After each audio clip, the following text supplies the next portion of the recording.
This was a really rough week a couple months ago. I won't go into detail, but if you look it up on TikTok, you can find it.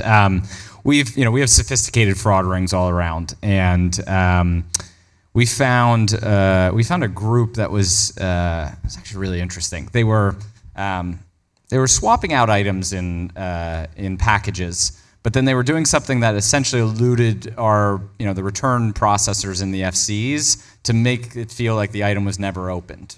So they were cellophane wrapping, and so a returner would say, "Oh, this wasn't open, so I'll just put it back in." It sounds very simple, but if you match the weights and you don't really tamper with the box, like, it looks like a new item.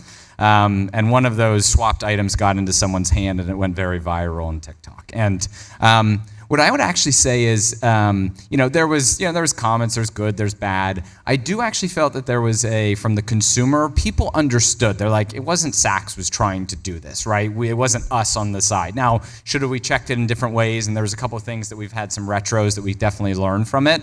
But the consumer was like, this was obviously fraud and someone was doing something. So I actually, there was a sigh of relief every time I read a comment that was like, this wasn't Saks trying to do it.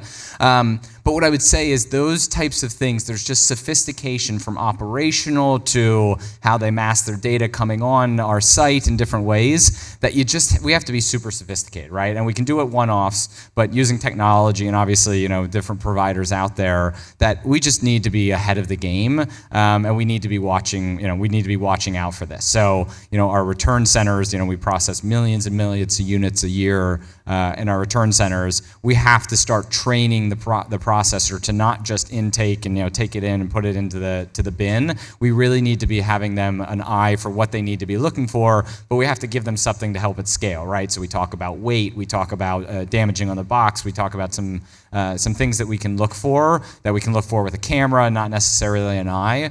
But people are going to be one step ahead. We have to continue to do it. But anyways, there's some good TikTok videos out there, and enjoy.